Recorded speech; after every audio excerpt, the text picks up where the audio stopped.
What is up, ladies and gentlemen? What do you think of my shirt? I was going to say about that. I noticed last night on Emerald Isle's Paranormal Researchers, I noticed you had a snazzy shirt on. You get another shirt on the night. Looking very Oh yeah, look, snazzy. look. It's Bigfoot. It's Bigfoot. Where's Pete? Pete, he's got Bigfoot on his shirt. If this was a gift, you jackass. Who was that? Who was it from, may I ask? My mother, she was down on one of her trips to Colorado and happened to spot it. And the parts where she goes are big Bigfoot touristy traps. So Yeah.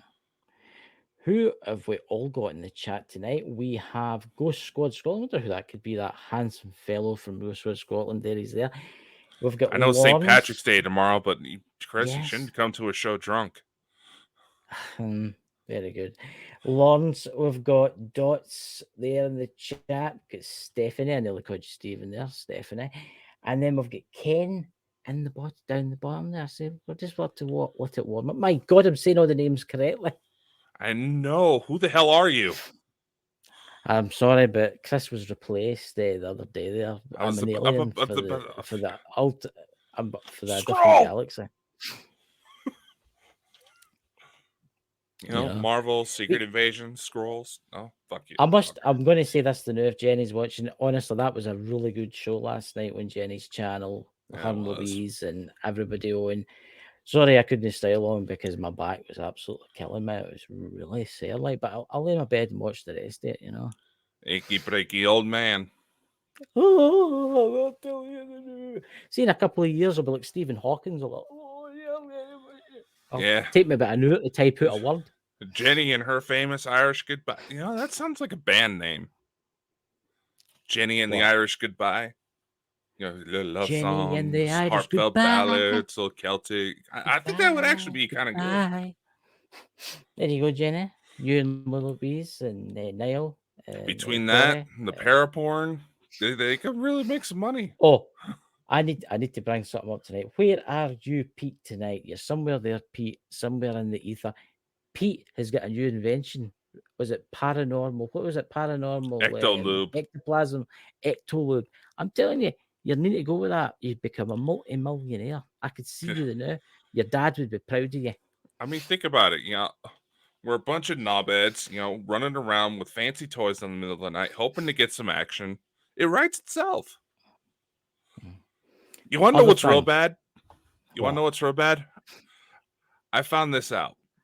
Apparently, there's some parents out there who let their young children, I'm talking like almost newborn, watch this show to help keep them calm down. And we talk about shit like that. Wow. There he's there. There's the man himself, the inventor of paranormal lube. The ectoplasm lube, or whatever it's called. There he's there in the chat. See? So, Pete, when are you starting production of the ectoplasm lube? Is it glow in the dark? That's a good point. That'd be really handy. I think the money you would save in electricity. Oh, dear Lord. Give somebody a fucking seizure while in the middle of the act? Shit, just shaking. There he's there. Oh, there he's there. Bring him up. Go and bring him up. We'll bring him up. It was Ecto. Ectoloon. That's an instrument. Is that actually an instrument? How do you play that? Do you pluck it? The loon? No. Is it? Oh, I think I might be thinking of something else. Oh my God. Comes in flavors and colors. Oh my God.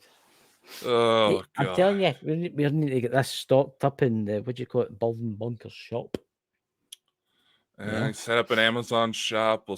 We'll run the affiliate links to the show. Oh, God. It's bad that we can actually have a game plan behind this. Well, I must admit, right, but here's the thing, right, that show last night we were on with Jenny, that was a good show last night. That was interesting.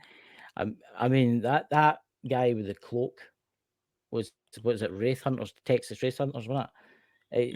That was interesting. Then you told me the night, because my back was that sore last night, I was taking some stuff and I couldn't see the chat very good.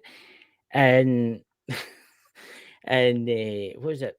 Pete put it was, what was it again? The werewolves that you thought it was. I Maybe. can't remember the exact term that Pete used for the guy with the cloak last night. Pete, if I know that you're watching and once you have a chance to breathe, let us know. But this was something that his dad Mike actually brought up during a Knowledge. chat on some of the occult rumors surrounding Nazi Germany. Mm-hmm. And it immediately brought me to that. I was like, that dude was going to be eaten. He was going to be ritualistically killed, then eaten, and they would have not been able to find him. There he's put it there. The Vargar and the Kai. Oh, good, my God, you better read that. Coyotero. Yeah. Corretero. Yeah. Thank you. I minded Mike the Naked Bigfoot talking about that. Mind we had them on talking about the Nazis. Yeah, that's what I just said. Mm-hmm. You daft bastard. I am old and decrepit. Oh, but Stephen Hawkins. Oh man! You can push me. When we go to Yellowstone, you can push the wheelchair with me, and Ken Lucky will push me into a volcano or something like that. But oh dear, officer, it was a tragic accident. Why would I waste you in the one super volcano that's big enough to practically cause an extinction level event? See, that's the thing. That's a good side way to go into this, right? What is your opinion on the Yellowstone super volcano? See, everybody's saying, "Oh, we're doomed. We're doomed. I tell you, we're doomed." I don't think it's going to get off for another 1,000 years or something stupid like that. Before I go for the morals, right? Me saying that. Well, there's ways that the eruption can be prevented that are probably going to start coming out here into the public eye a bit sooner. But funny you should say that because you got to remember what was it? Almost 8 years ago, 7 years ago, where they said the latest estimates where the Yellowstone supervolcano were almost 100 times larger than they actually thought beforehand. That thing goes. I'm in the blast zone, dude. But see, that's the thing. That's not the only super volcano there is. I mean, there's a few around about the world under the sea and stuff like that. There is. But Yellowstone is the big one of concern for me because, again, I'm in the blast zone. Yeah. So that film, was it 2012? You ever seen that movie? Yeah. Goes to Yellowstone. I wouldn't be able to get out that quickly. No one would. No. I don't think camper vans could go that fast if there was an explosion actually happened behind you. There's Sonny the Naked Bigfoot there. Dad obsessed on the Vargar and collected all kinds of stuff about him, and I said, yeah. Like Mike pointed out, there was a lot of places dealing with the Nazis where a lot of people went in, but nobody came out. I know. That was that castle in Germany. Oh. There's Lewis there, looking like he's possibly on some sort of substance. We're not here to judge. That's just Lewis. Lewis is in Spain, living the life. He's probably sitting outside the new watching the stars. Those Spanish mamacitas. Yeah, I think Dakota's been on something. Obviously, with his sexy shirt on there. I was going to buy a Caribbean shirt, but I've actually got a T-shirt on the night that says skeleton riding a motorcycle. I don't know. I've just been feeling funky lately. I don't know why. Yeah, you see the aliens. That was funny last night when Jenny brought up how you do it in space and the 0G, wasn't it, with your wife? That's a good point. That, I mean, has the aliens up there? Fucking Neil Story was watching that part, man. I know, but he's watching the night again. He's watching your show tonight. But here's the thing. There's a thing, right? Obviously, did they have 0G up there, or have they mastered the way to stop you floating about? Artificial gravity. Yeah. But it would be interesting, 0G. I'm sure Pete in the chat, he'd be interested in that kind of thing, wouldn't you, Pete? I don't know, because when you really think about it, say like astronauts while they're in space, if they were to go to start crying, their tears actually just build up right at the eye sockets. I've heard of that. And their fluids just build up like that. Yeah. So you got fluids coming out of other orifices unless they do something to collect it. They did do something to collect it. They've got like a giant nappy on. I know. But still think about it. If they're strapping down and getting freaky up in 0G. Was that knowledge within aliens being anal probing again? WD-40. WD-40 is a very handy lube, I must admit. Yet you still creak and moan. I know. I'm needing to squirt some under monsters and that because I'm getting off a sear this weather. So, what weird and wonderful news is happening today? Yeah, you gotta. I feel like there's one thing we should probably address. You were just bringing it up before the show, at the very least. And that is. What the fuck? God damn it! Bring it up for everybody. Come on. Never fornicate with a light steep whoopee wench in pressurized lingerie without Ectolube. Now in Martian melon flavor. God. Yes, and I'll give you, if you want to buy it, Pete's details on Twitter. He's got to be making it in the shed in his farm. I hope there's only natural products in that, Pete. You know, natural products. God. Fuck. What was I gonna say? Oh, right. Oh, yeah, you're going to talk about the Egypt's eye. Yeah, when don't we roast those motherfuckers? Yeah. The upcoming total solar eclipse that's going to be here in the States. No, you were you weren't going to mention that. You were going to mention something else about that other company. You really want to again? I don't know. See, it's up to you. I've been kind of debating on whether or not we should get ahead of it. Been doing a lot, have you? Yeah, I'm morally torn when it comes to this. We'll leave that to after then. I'll tell you one day about solar eclipse. So yeah, let's address it at the end because I'm kind of morally torn. For the short version, for those of you wondering what the hell is going on, let's just say we heard from someone that we never thought could. Don't bring that up. That's spam. Oh, sheep. I'm not bringing it up. I'm just looking at it. I saw the message that came through on one of the Twitch channels, but basically someone we never thought we would heard from again reached out, and there's possibly going to be some controversy stirring up, and they're going to try to drag us into it. There you go. And just I would like to say, where Pete's new product is coming out on the market, no sheep or squirrels were harmed in the manufacturing of Echolube. Considering the stories that your father would come out with, I think you're going to have to be a little bit more specific in your warning labels there, Pete. Yeah. But anyway, right, was it the 8th of April, lunar eclipse? Total solar eclipse means solar eclipse, right? Solar eclipse. What's your opinion on it? Because everybody in TikToks went mad. Now, I will say, so I like to watch the solar eclipse. It's not going to be all that impressive from where I'm at, but naturally, please wear protective eyewear. Don't spray your eyes with sunscreen. I can't believe the last solar eclipse that came through here, they actually had to put that out. Bees. And no, it's not likely to be an apocalyptic event, even though 2 major cicada broods are going to be blossoming at the same time, right at the path of totality for the solar eclipse. So I imagine it would look very biblical because there's going to be thousands of those damn bugs. We're doomed, I tell you that. We're doomed.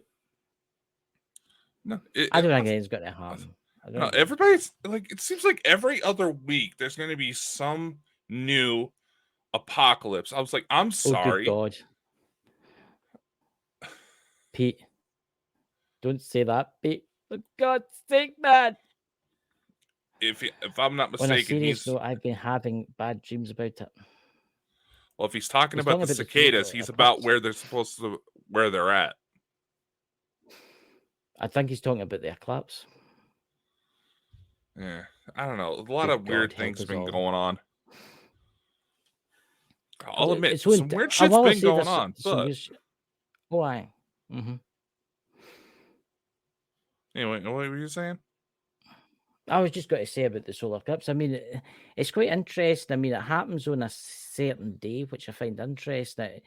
It's the same as what was that I was talking before the show? It's the same day, was it Jesus was crucified or whatever? But it was also the same day as what was that? I went and forgot that now. You've put me off, man. You've put me off. My old brain can't work. But it's the same. Is it no? Oh, There used to be you were 13 trying to months in a say that year. there was. No, there What's used to be that? 13 months. There used to be 13 months in a year, but Yeah, now there's 12. But it's happening on the same day. There would be 13 months. Yeah, there used to be 13 Yeah. months in a year, and thinking on the number 13 and all of that. You know, all of these numerological signs. I was like, you know what? Maybe something does go down. It's the 2020s. You don't fucking know what's happening anymore. I mean, honestly, I don't think there's got to be 3 days of darkness and zombies roaming the lands. There's folk on TikTok saying, "Oh, there's 3 days of darkness. Even if your family come to the door, don't let them in. Don't let them in. They're going to get you. Stock up with loads of food and water." I mean, right, look, you've got to remember, I'm sorry if I'm going to offend some people here, but some of them are religious fanatics that's putting this out, right? There's people on there that's putting the stuff out. They said last year that the apocalypse was coming and it never happened. And the year before that, they said the apocalypse was coming and it never happened. And the year before that, they said the apocalypse was coming and it never happened. You see where I'm going with this? Yep. These people, this is how they get the gullible people on TikTok. And let's face it, there is a lot of gullible people on there. Come on. Oh, yeah. I don't think anything really is going to happen. I will say this. I do think the problems we've got to do with war and stuff like that, something might go down there. Possibly. You know? But even then, how much... Granted, yes, it's a fucked up situation that's going on with the wars in Europe right now, and too many people, innocent people on both sides are getting slaughtered, and there's all sorts of shit that's going down in the world right now. But honestly, like I said, you know, we've had apocalypses since 2012. Yeah. Nothing has ever happened. There may have been a couple of weird things here and there, but why do they honestly keep trying? You That's keep quite trying interesting. every year, and it's getting ramped up to like every other week. It seems. You see what Pete's put there, Son of the Naked Bigfoot. Dreaming of a place I've never been before. 7 people standing in the shadows welcoming me. That's interesting, that, isn't it? 7 people standing in the shadows, giving even Pete's. What we know about Pete's history, that is just something interesting. Well, yeah, everybody knows where Pete stays is a really live, active place where strange things that will go bump in the night, you know, even in his house, strange things go bump in the night. I mean, you know, oh, for God's sake. Lewis! Stop eating the CBD sweets, Lewis. Save them for me. Like you need any more CBD. He's been on the sangria. That's what it is. He's on the sangria. It's on the sangria. That's what it is. He's on the sangria. Hey, I don't blame him. Nah. I don't blame him. That sangria is good, man. Do you think so? I think it's disgusting.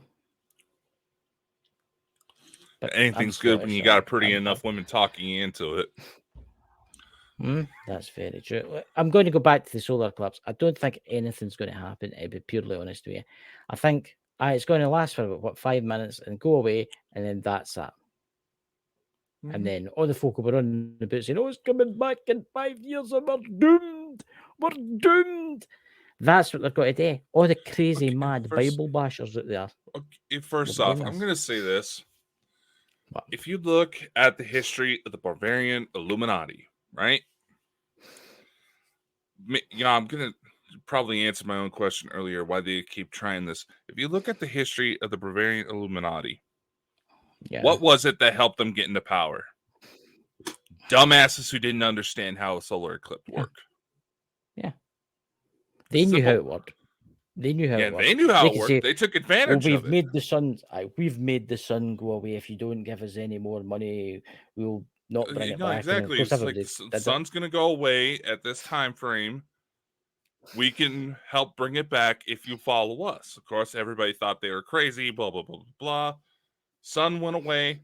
They realized, oh shit, those guys were onto something. Maybe they can actually help. Follow what they said, and wow, the sun magically came back. Yeah, yeah. It's like there is a lot. I'm going to say this now. There's a lot of brainwashers on TikTok. I'm going to say that right now. There's actually a few cults I've noticed on there. It's They'll not do that anything. hard. Yeah, I mean, there's people on there that like started off with like 1 subscriber, and now they've got like maybe like 1 million like followers, and they're mad. They're Yeah, absolutely raving lunatics. I I know, mean, and I will address this because we've had some guests on that constantly have the cults mentalities of their followers get thrown into the fire. And honestly, it's one of those things that people don't understand how that actually functions. But when it comes to social media, the problem is across every major platform is the fact that it is a place that promotes a sort of mob mentality. And that is when people tend to act the most stupid and try to follow the leader. That's when they're most easily manipulated. As far as going for cults, yeah, there's a few of them that are started up there. People contribute to the profits of cults all the time when they go to buy their tea. It's like kind of like Thoughts? let's look at. I'll have you know I drink about 4 cups of tea a day. I love my tea now. That's what I drink. You better look up some of the brands that you buy at the grocer. I'm just saying. Because they are associated with well-known cults. Well, no, those stuff that I get because I get it imported. But that doesn't matter about that. But anyway, look, what was I going to say there? What was I going to say? It's this. I've put me off again. Oh my god! Right. Well, I'm not your type. Hopefully, we're talking about tea. No, we're talking. What were we talking about before the tea? Tea. Cults. Cults. Right, yes. Flat Earth Society. That is a flipping cult. I'm telling you the new. They've got zero proof. I mean, zero proof, right? And they just believe the early in stages. Shit. Honestly, that's somebody we have got to get on. Well, not just the flat earther. You know that we still offer that debate to anybody that wants to try us. Come on, we'll be we'll treat you fair. But we need to actually have a cult specialist come on. And like talk about what's the signs of it, how easy it is for people to go into cults, maybe without even fucking realizing. Who do we know that's a cult specialist? Neda. Obviously, Mike the Naked Bigfoot, he was kind of an expert in that because he did a video. You ever seen that live that he did where he's talking about is it snake? Can the snakes speak to him? Yeah. And how they invited them in and stuff like that. That's an absolutely fascinating video that he talks about. But no, I'm talking about we should probably get some of these people that actually go to infiltrate cults to get people out. Scientology. Major cult. That's the cult. That's one of the biggest. Well, I mean, that's one of the biggest. That's one of those. Okay, technically speaking, the main difference that separates Scientology from a religion and a cult is the fact that the guy that started Scientology is officially dead. That's it. What was his name? Wormwood Hubbard or something like that? Something like that, yeah. Yeah, something like that. Yeah. I mean, he started it off, but then it changed when he died. It was like all privatized and now who is it that runs that now? What's his name? Tom Cruise. No, I know Tom Cruise. What's his name? What's the other guy in the chat? What's the other name of that guy that's that runs Scientology?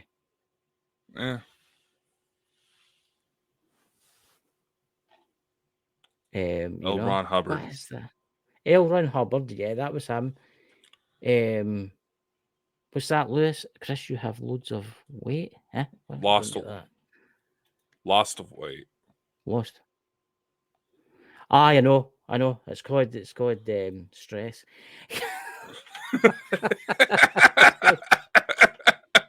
Yeah, at least there is a perk to stress. Yes. There's many things I'm dealing with, but I'm not talking about that tonight. But we're talking about this. But anyway, yeah, it's L. Ron Hubbard when he set that up, it wasn't really a cult. It was all right. It was just folk taking tests and all that. But did you know that they turned on him before he died? Mm-hmm. They turned on him. His own people turned on him. Yeah, and this is quite an interesting. This is actually quite an interesting subject because everybody that talks about the Scientologists usually gets attacked by them. Have you ever noticed that? Oh yeah. Pete, what's your opinion on Scientology? There you go. I'm just back. Had to turn on the Jurassic Park security. He's got wireframes right about his gear. Yeah. No, I mean, I read up on Scientology, and it is interesting. I mean, fuck, even Elvis was allegedly looking into it before he died. But nevertheless, there's Tom Cruise. He's a member. Yeah, Tom Cruise is one of the worst examples that go into cult territory. What about John Travolta? He's a member of Scientology. He's another big one, yeah. Hey, Jenny. Good to see you, Jenny. Hello, Jenny. But sorry, I think Forrest Gump. See, if you talk about, honestly, a lot of people have been attacked by Scientologists just by talking. See, doing radio shows and stuff like that. I bet you'll get a visit now for a Scientologist. You were talking about us. You're not allowed to talk about us. We're not a cult. Would you like to join? $500. Like, no, all right. How about this? You want to plead your case? You want to say what you need to say? Come on for an interview. Do you know that Scientologists? Do you know? Have you ever read the Scientologist Bible? Bits and bits. And some of them will deny this. Some of them will deny this. Do you ken that Scientologists actually think they're an ancient race of aliens that came from a faraway star system?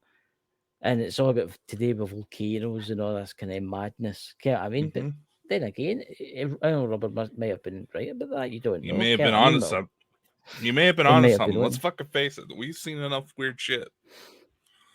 We've seen enough weird shit to where the Heaven's Gate cult actually had some logic behind it now. Fuck. I was just about to mention the Heaven's Gate. I mean, they obviously committed suicide, a lot of them, today with the, what do you call it? Today with the comet coming. Yeah. They all taking the poison and all that kind of stuff. Yeah, some of them survived. Haley's Bob comet, that there was going to be a UFO in disguise. And they go to kill themselves off. Their souls were going to be collected by this UFO, and they would get taken to a better place. Yeah. I was like, unfortunately. Pete, I triple dog here. Any Scientologist to grow a pair of balls and set foot on the farm. Don't you worry, Pete. If we find some Scientologists, we'll send them to you. I feel like that could be turned into a country song, man. I don't know. I've been kind of a music. I've been kind of a music brain lately. What's your opinion on talking about religions and stuff here? What's your opinion on Jehovah's Witnesses? Why do they always got to send the beautiful women to my door? I usually get the guy standing with the briefcase. I know they send women at my door, and I'm just like, okay, this is the recruiting laws for Satanism. I mean, a lot of folks say that about Satanism. I mean, I wouldn't say Satanism as a cult. It depends on which. Okay, you have to be very careful because there are some legitimate organizations that use the Satanist imagery basically as an FU to how religion has pretty much cultivated society nowadays, but they're trying to promote more science. But there are some groups that are legit Satanists that do perform rituals that you do have to be careful of. Yeah. And usually they're the ones that hide themselves. This is what I say. I met Satanists and everybody are like, "Oh, you support Satan and all that." No, look, so look, you don't understand. You can be a Satanist and you don't need to worship the devil. Good God, I ken Satanists that are actually into good causes and stuff like that. It's look, I've met Mindy. What's his name? Come on, what's his name? Was it Ken or what was his name? As yeah. I've not heard from him for a while actually. I mean, look, Satanism, and then you've got like, the people that actually go into it real deal and what you call it, sacrifice stuff and all that kind of. Get what I mean? You could do that with any religion, though, if you really think about it. If you really think about it, I mean, let's take Christianity for instance, right? I mean, Christianity, everybody follows Christianity. Early Christianity had sacrifice. Early Christianity used to burn witches because they did magic and stuff, right? Yep. So why did they no burn? Why did they no burn Jesus? Because he did magic too. Kind of hypocritical, but it is very hypocritical. It is. It's like that's why I don't really believe in Christianity or that kind of stuff. You can really go into it because there is historical records that do indicate that Yeshua was a real dude at some point. But I'm going to say this. This whole we loved him because we nailed him to a cross, abused him, did all this horrible stuff. I'm sorry. That just sounds like the gaslighting you would expect an abusive partner to take. I hit you because I love you. Yeah. Yeah. I think some religions, I see the Bible, right? I don't think the Bible that's out there, like what you call it, the King James one, which I can see I've got out there because I've read it. So I just wanted to see when you've got to remember when they wrote that Bible, it was 500 years after Jesus died. Yeah, at least. Yeah, at least. So you think about that, they had to make up their own stuff.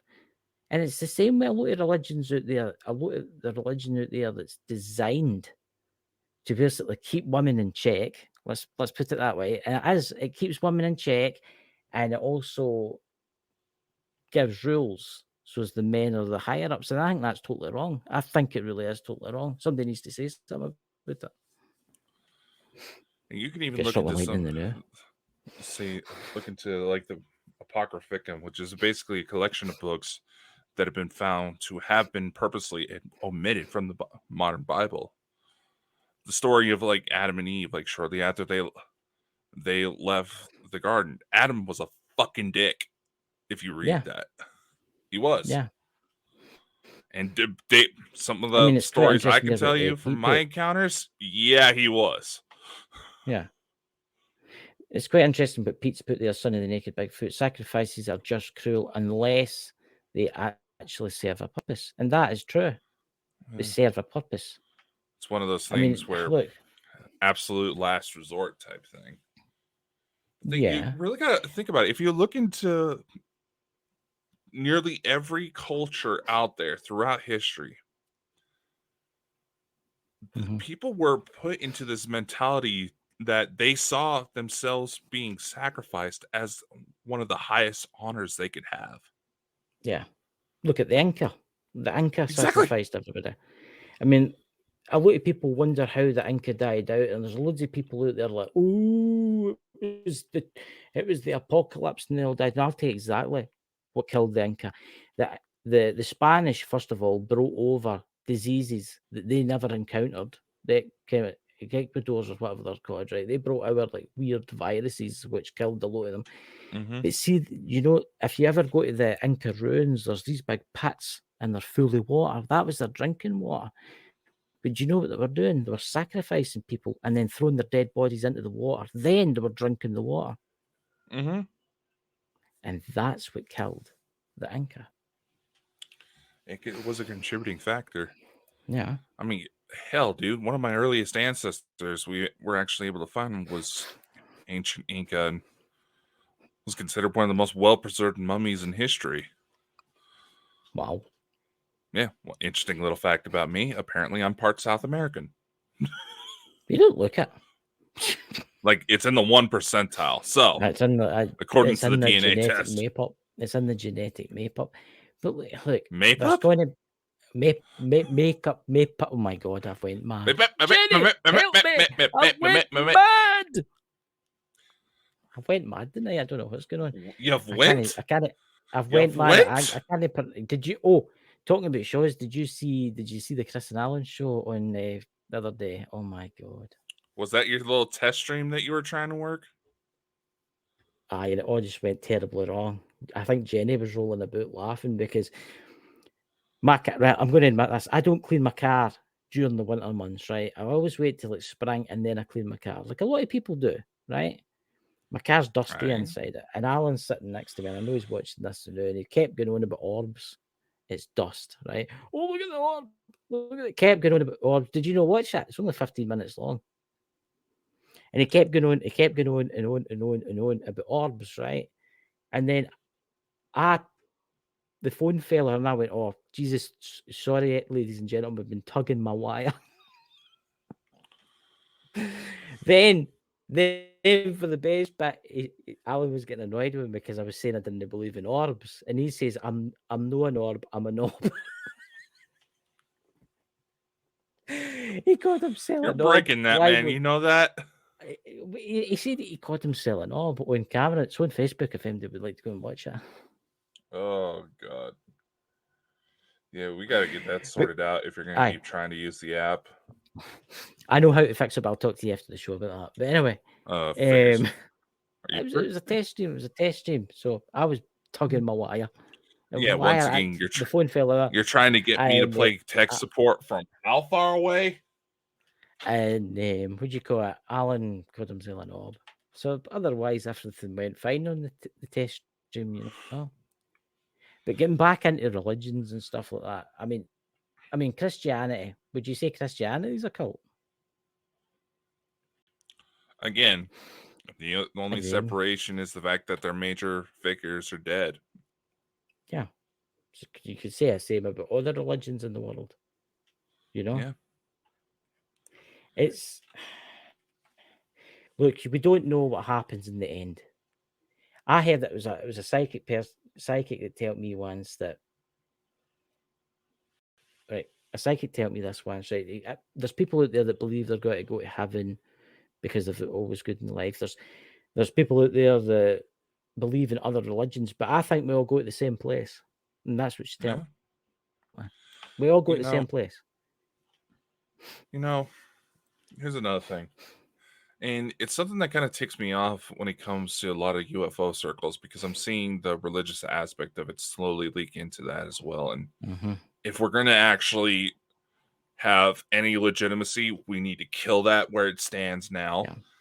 But if you look at every major religion, what is one thing they all have in common? There's one thing in particular I want to point out.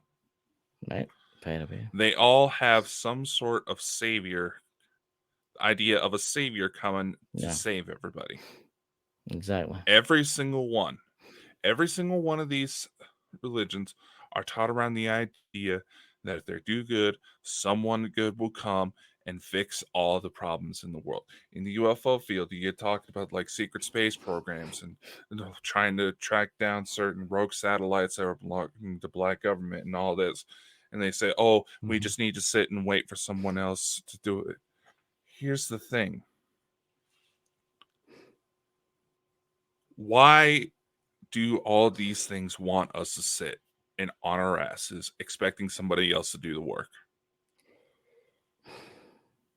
Why do they all want everybody sitting on their asses waiting for someone else to do the work?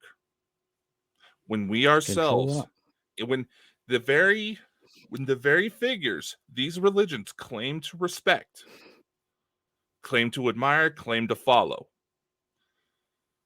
these very same figures all say, you all had the power to do this by yourself. Why are you waiting? It's all control, innit? It's all control. Because let's face it, if we go to Christianity, they're waiting for Jesus to return, the Messiah to come back, right? And then if we go to Islam, they're all waiting for Muhammad to come back. Mm-hmm. And then if we go to other religions, like whatever Scientologists, they think the spaceship's got to come down and take them all away and all that kind of stuff, right? I think we should all be working together and no waiting for the people or whatever they were. I really do. And I think that's the only way we're going to move forward in this world. You know, Robin, one of our followers, Robin, she asked a very good question. She was just suggesting something we could look into for our show, and I think this is a very valid point. She was asking, how can we on Earth start to prepare for galactic life? Welcoming the ETs. First off, a lot of them are optimistic about what's coming. They are when it talking from the ET side of things. I can tell you some of my latest stories that haven't gotten around to sharing yet. But the main thing they're concerned about, and it's why they have the process in place that they're going to do,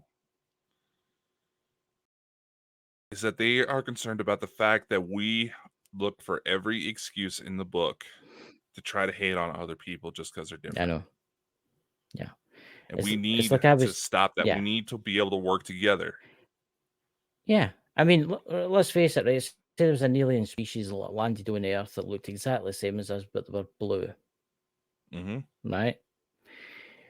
All the hatred towards African Americans, all the hatred towards us as people like that would turn to the blue people. And then eventually, after maybe 100 years or so, we'd all be getting on together. And then red people would arrive. And then they would all gang up on the red people. That's humans. We need to stop racism. We really need to stop racism. And I think that's the only way going forward. And it's not just that. You may say that you have all of these different movements going, like Black Lives Matter and stuff like that. Every single one of those movements has been compromised. It has. Yeah. They're not looking for equality. Feminism, racism, anything that goes against this type of stuff, they are not looking for equality. They are looking to be the top dog, to turn around and do exactly what they think everybody else has been doing to them. See, it's like everybody's like, oh, we don't like doing this, we don't like doing that, we don't like the way the government treats us. So then one person will say, well, why don't you all stand up against the government? And they'll be, oh, we can't do that. Exactly. Once again, there's that mentality that somebody else is going to come along and fix everything. And they're like, and maybe even someone does come along. Say someone does come along, and they slowly start gaining followers. What happens? JFK, Martin Luther King. Yep. They all die under mysterious circumstances, and I would love to get that lawyer that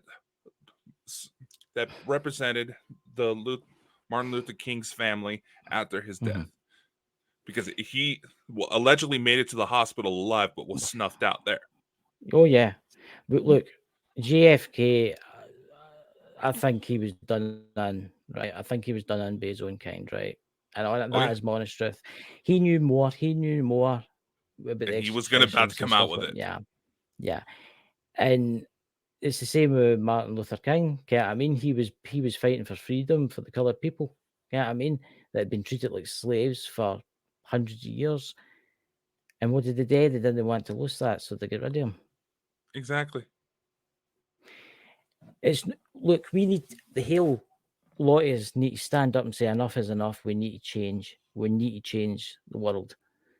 And I know there's people out there like, oh, but the aliens, there's them on TikTok, but the aliens are coming to save us, and you don't need to do anything because they'll come down in their spaceships and they'll take waiting for somebody else to come and do the work. Get off your lazy asses, motherfuckers. But maybe the extraterrestrials will come, but maybe they're waiting. Maybe this is why they're waiting. They're waiting for us all to rise up against all the world governments, right? And once we do that, they will come and help. But they're not wanting because they're feared. I know they're feared. The aliens are feared because they think if they landed now, the world would turn on them. And so the governments would say, oh, they're going to kill you, or they're going to kill you. And they start shooting them, wouldn't they? That's Let's face it. that's allegedly the big plan. To get everybody in this mindset, the false flag alien invasion. We have we're gonna have cataclysm over cataclysm. It started with COVID, then we're talking about inflation, climate issues. There's going to be possibly even issues where biodiversity of life on Earth starts happening. We maybe start seeing extinction of several different species, which we are seeing right now. They're going to compile all of these disasters that suddenly come out of nowhere, that have happened just because of natural Earth cycles that happen with everything on the Earth, everything within the cosmos. They're going to compile it, frame it into a certain frame, into a certain image, so that way everybody's freaking out, everybody's on edge, just trying to get by, and all of a sudden we got alien invasion knocking at our door. People are going to flip. That's the plan. People are going to flip. And people can say, oh, but people are better now. People are ready. Why do you think the governments, especially here in the US, have enough ground to really go after social media platforms now? Talking about like the latest TikTok ban that actually got signed in. So when's it getting banned? Is it going to get banned? It still has to go through like the Senate. It's not official yet, but it passed the first major step. We're always at the 11th hour. That'll be traumatic for the Americans. That really will. Oh, yeah. But there's other ways of getting that anyway without, there's ways of getting internet services in countries that you can't get internet services in, But no everybody can afford that, though, because you have to have different servers and that kind of stuff. VPNs and all that. Even the feds are starting to say it might be a good idea with everything that's going on with cyber attacks to use ad blockers, but all these social media companies are doing what they can to fuck up their services if they detect ad blockers because it loses them money. Yep. It's happening all over the place. Of course, it's happening everywhere. It's happening absolutely everywhere. And there's nothing can be done for it. Get what I mean? So we've got about 11 minutes left with what you want to talk about now. Do you want to talk about that thing that you were going to talk about, or do you want to just talk about something else? I don't know. We honestly go on. I mean, so you think about with that report from RO saying that none of the UFO incidents they investigated had any extraterrestrial ties. Is no the Pentagon been said that they have to tell in the next 6 months? Have they not been ordered to tell who these? There's allegedly been an ultimatum issued, yes, but at the same time, a lot of the major representatives that are speaking on behalf of this are also claiming they're getting men in blacked. Their words exactly. See, look, this is what I don't get. I mean, all the alien stuff's been released now nearly, right? I mean, a lot of it's been released, right? All the pictures, everything, the videos and stuff like that. But everybody still seems to, like, some people are living in eggs, I think, with eggshells. They're like, oh, it's CGI. Look, come on, seriously. I mean, I just feel that people don't really want to think that there is life out in the cosmos. You know what I mean? I think they're happy the way they are on Earth. I think that they're afraid that might change everything. Well, it will change everything. It will. It does. Speaking as someone who's dealt with that ship for as long as he can remember, yeah, it does. It changes everything. Yeah. You think about it. I mean, society. I wouldn't say if somebody says to me once, "Oh, if the aliens come up, the society will break down and all that." No, I don't think it will. I do think the church will get impacted slightly, right, with the ruling religious people out there. But I think you've got to remember too that a lot of the extraterrestrials out there have their own religions too, don't they? So they believe in a maker. They believe in a maker. They made it a creator. You look at the case of Ingrid Cold. He allegedly went to a planet. that being allegedly was from a planet that followed a form of Christianity. Yeah. You got to remember, too, there will be planets out there right now. And I was saying this to somebody actually the other day. There'll be planets out there right now where they're still in the industrial age. Mm-hmm. Get what I mean? So they'll be like lower than us, maybe 50 years behind us. And it'll be a while before they come into the thing. See, it's weird, isn't it? I mean, to think out there's thousands of races watching us right now. Mm-hmm. But some of them obviously are just like us. They're growing up the same as us. They're like, oh, I wonder when the aliens will come. You know? Yeah, I know. And at one point during our history, the question of whether or not ETs existed was never really the case. The question was, where the hell is everybody? I mean, you think Exactly. about the diversity of life on Earth, all the different creatures that we have living in all these different sorts of environments and things like that. There's the possibility of more dominant life forms going into building up in these extremes. The thought that it doesn't Yeah. happen is absolutely out there. And, Yeah. Louise is right. There's a lot going on in recent days where the thought of ETs, in some cases, the exposure does seem to be helping. It's warming people up to the idea, and that's good. It's a step in the right direction. We still got To a be lot of honest with you, bullshit that we got to sort through, but the right steps are being made. it needs to happen soon, I think. I think if aliens had to come out the more and land the more, I think it would probably stop the wars in Europe and stuff like that. Before, why are we fighting?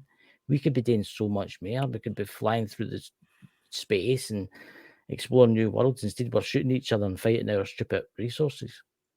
Mm-hmm. And Yeah. Lawrence goes to bring up a point. With so much information out there, you kind of wonder: are we ready? When did I become Elmer Fudd? Are we ready and we don't know it? Here's one of those things. There's several aspects of this, and I'll personally attest to this, and many of you have watched my minor freakouts on the air dealing with my stuff, that we don't know for sure what's going to happen until it happens. Yeah. That's the simple truth. Some people aren't going to be able to I face think that type of question until they actually see, oh shit, that's an alien. yeah, I think it will happen soon, to be honest with you. So I think it's going to happen soon, within the next year or two. I think it's just going to happen one day. You're going to wake up and they're going to be here. Right. Again, there's going to be the religious fanatics out there that will try and attack them, that will shoot at them, but obviously, hopefully, their shields are on, But you're going to get that. You're going to get people that cause problems, like the witch hunts. And they're again in the 16th century, 17th century, the witch hunts. You're going to get that. You're going to get, oh, they're demons. They're demons. They're coming to infect us with their bastard things and they're going to take us away. I mean, there's going to be folk like that, right? It'll just take time for them to learn, And that's all we have is time. The time for us to achieve all these miraculous things is out there. But we always got to keep moving forward. That's simple put. Yeah. Something's going to happen. And we just got to keep going forward. And we got to keep going forward together. If you got somebody you're lucky enough that you can share this type of stuff freely and open with, show them your appreciation in whatever way you can. Even if you just say, hey, I appreciate everything. Well, that's the first just to step. see what happens. That's to see what happens. So tomorrow's guest, who have we got, Dakota? You got that Rick McCallum that you were talking with on Emerald Isle. Out of curiosity, did you sort out the freaking time thing yet? Well, I think it's sorted out. I'll message him after when I go because he's in Los Angeles. Yeah. Because So it's like I remember we're in that time period where we're in between the daylight savings between U.S. and UK. yeah, So it's like it's almost what's 5 that there? o'clock for me right now. Yeah, but what's that there for Louise? There, I think what With what happened. happened with the Big C has helped awaken people to scenarios that they wouldn't have thought was possible. You're onto it. You're Yep. right. Simple put. Yeah. If everything is an illusion, if you really think about it. Mm-hmm. You know something we should get in it one day, we should do a show on it is are we living in a simulation? Ooh, that would be interesting. Ooh, excuse me. I mean, maybe it's a simulation, the entire universe is a simulation, you don't know. So that's an interesting one, Maybe. that, you know. So, ladies and gentlemen, tomorrow we have Rick McCallum, which I think will be an interesting show. He was also on Emerald Isles Paranormal Researchers. That's a big word that I remembered that. See, my brain's still working. Go and check Emerald Isles Paranormal Research out. I was on their show last night, so was Dakota. You want to go and check their show out and their channel. Give them a little subscribe. You know. I think on Monday, me and Jenny's got to be doing myths and legends of Ireland and Scotland. Ooh, that'll be interesting. Yeah, the Loch Ness monster is coming to get you. He's seen it with his own eyes. He has. I seen it with me on papers. Aye, it came And if you don't believe me, look about UFO. I mean, not UFO. Loch Ness sightings back in 2018. That was the very first one. Yeah, he was there. According to he the was register. there. That. Hey, they're building a monument to him. Aye, aye. Well, that would be awesome. Give me an excuse to go back to Scotland. You could have your pointing going like that, you know. Yeah, I think Maybe they'll build my a face monument would to be you one something day. along the lines of. Maybe they'll build you a monument one day, you know. He brought peace to the world in space. You know, 0G floating about in space. Zero G orgasms with my baby mama. Here, a question for you. Where did you get married? There was, what I remember, it's a bit tricky dealing with this type of stuff, but from what I remember, there was a bit of almost like an artificial garden that the ceremony was held in. Oh. It was one. We got together relatively young, but somehow we're still helping each other out. And damn, time travel is going to make things even more confusing. What's that? So you could really be your father and your grandfather then? Or there's a slight possibility that my wife and I are having love triangles with our future selves, like something out of a very weird Doctor Who fanfic. But I mean, you think about it, could that be a possibility? If you went back in time, could you become your grandfather? In theory, but there would clearly be some accidental byproducts from that. See that makes you wonder, Kev. I mean, it's like a paradox, that, isn't it? That's like a paradox. It does make you wonder.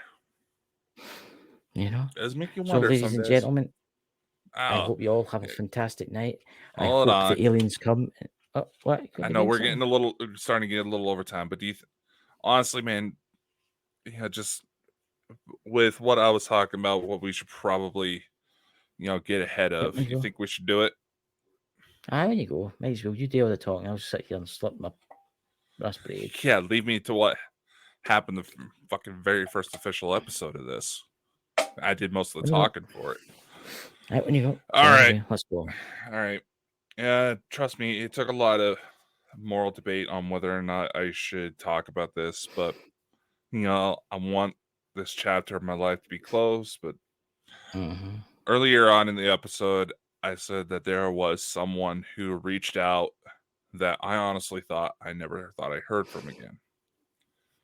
those of you who've been watching the show in whatever format since the very beginning know that Bald and Bonkers was created out of a bit of a feud.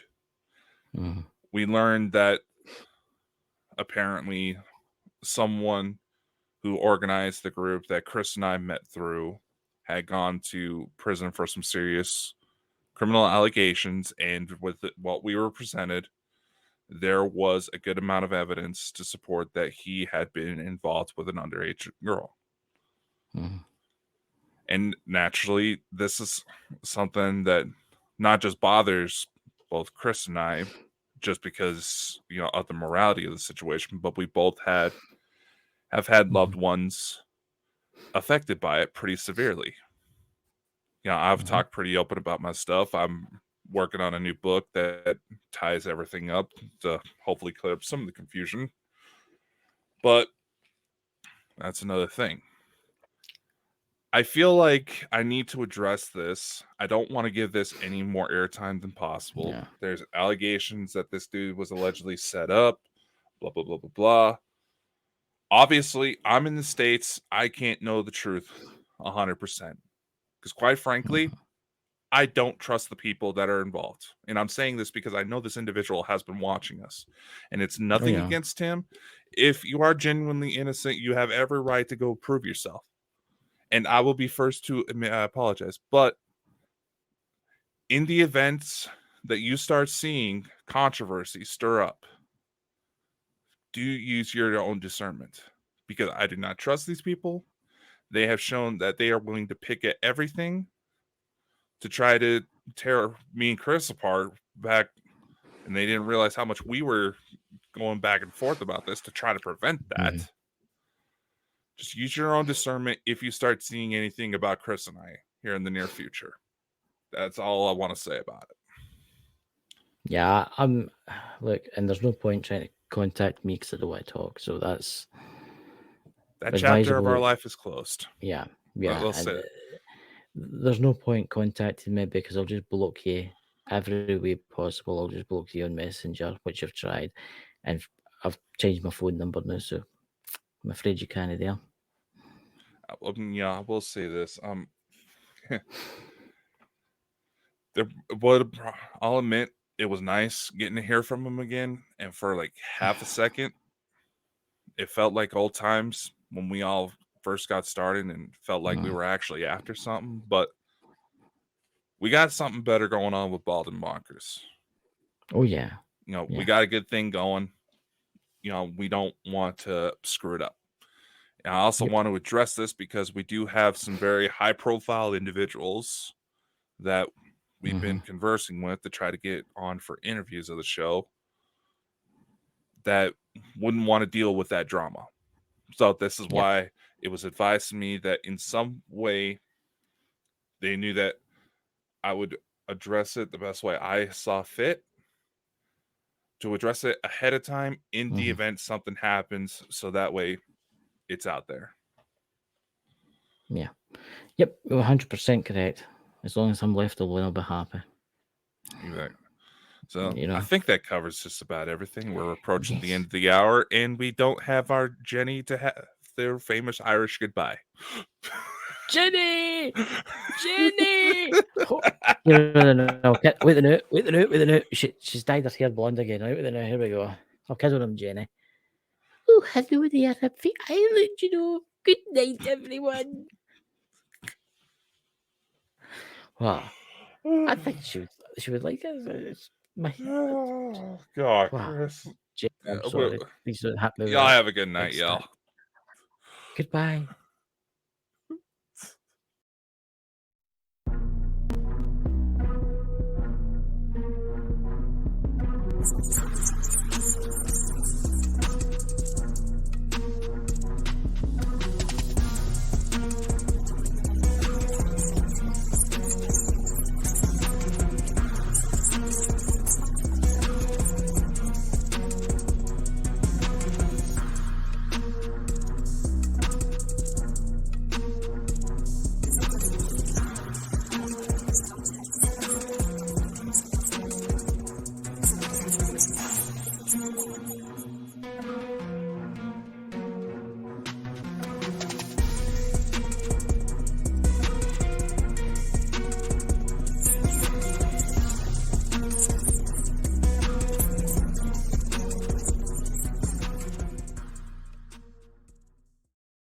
One.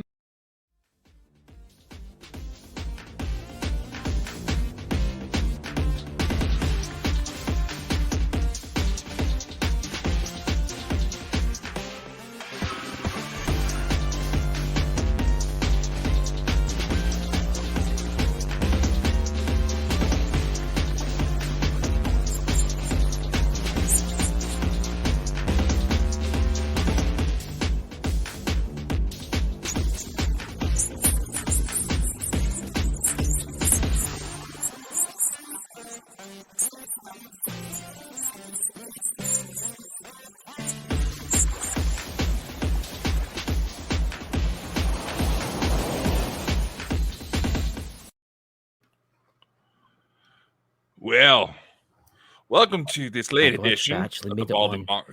Bonkers. Right? We actually made it. Fucking time zones and technical issues galore. Honestly, guys, I've never had as much trouble on a live before. Rick, thank you for coming on tonight. I know it was last night, but we had technical problems. Thank you so much for coming on. And my God, do you have like spirits attached to you that follow you about? That's more true than you know. So you do have like an attachment. So you do have attachments then? No, I don't think it's attachments. I think I have things that follow me around. Yeah, that's quite interesting. So, ladies and gentlemen in the chat, who we all got there? We've got Dots MC. Let's see here. I think I've lost my co-host again. We have. We'll wait for it to fill up for a minute. Hey, Ken, it's good to see you. So, Rick, how are you this weather? How's things this weather? I didn't hear you. How are things this weather? Oh, weather out here is fine. I mean, I live in Southern California. It's 70 every day. I know. Well, I've seen it on the live webcams. I've seen is it the Venice Beach, and it's beautiful. It's like sunsets, and it's a beautiful location to go to. Did you ever get any earthquakes? Were you? Oh yeah, I was in one that was terrifying, but that was in 1996. Really? Yeah, it was a 7.0, and it knocked the shit out of everything. I remember that. Is that the one where the freeway collapsed on top of the other cars? Yeah, a lot of stuff collapsed. I bet it did. So, Rick, can you, because we've only really got about 48 minutes or so, can you tell us a wee bit about yourself? Well, I can. Fire away, good man. I think I can. I know me better than anybody else does. Yeah. I was in the movie business for over 40 years, and I've been hunting ghosts for over 50 years. I've been in about 75 movies. I've done probably 25 live stream hunts. Did a lot of stuff with Dark Zone. We did the Conjuring House. We did the Queen Mary. We did Balgony Castle in Scotland. Mm-hmm. One of my favorite. Yes. So I've actually done quite a bit of stuff. You may have seen my group, the Hollywood Ghost Hunters, on Ghost Adventures. We were the first group, I believe, to actually ghost hunt with them. I don't know if they've ever had anybody else do it since. It's usually just themselves. Old Zach Bagans and his crew. It's very unusual to see them with other ghost hunters. You'll see them interviewing them, but you never see them with them. You know? Yeah, I mean, they come in and they say what happened, and then they shoo them out. Yeah, pretty much. Yeah, we actually did the ghost hunting with them, so that was pretty interesting. Have you ever been? Something I was going to ask you. Have you ever been to the Hollywood sign? They say that's meant to be really active. I used to live right behind the Hollywood sign, believe it or not. Really? There's supposed to be a ghost of a girl up there named Peg Entwistle, who was an actress who came out, and they told her that this first movie that she was in, that as somebody said, they cut out all of her scenes, And she just said, I'm never going to make it. She climbed up to the top of the H of the Hollywood sign and jumped off and killed herself. Well, the sad part is they hadn't cut all of her stuff out. So see, that's quite interesting. Yeah. That is quite interesting. That is, yeah, so, what would you say? Yeah. When you go, sorry? no, I was just listening to you. So, Rick, what would you say in Los Angeles itself? What would you say was the most haunted part of that city? Well, I would say it is a place that we used to do live streams from. It was the Los Angeles Museum, LAPD Museum, and that's where they took all of the evidence from, like the Marilyn Monroe case, the Sharon Tate when they all got murdered, the Night Stalker, all the evidence from there is located in this one building. And we were there many times for ghost hunts that we were doing for Dark Zone. And every time we went back, there was more happening, and it was getting really intense. And then the person that we had to hook up with, they actually transferred her somewhere else, so we don't go there anymore. But it was very, very haunted, that place.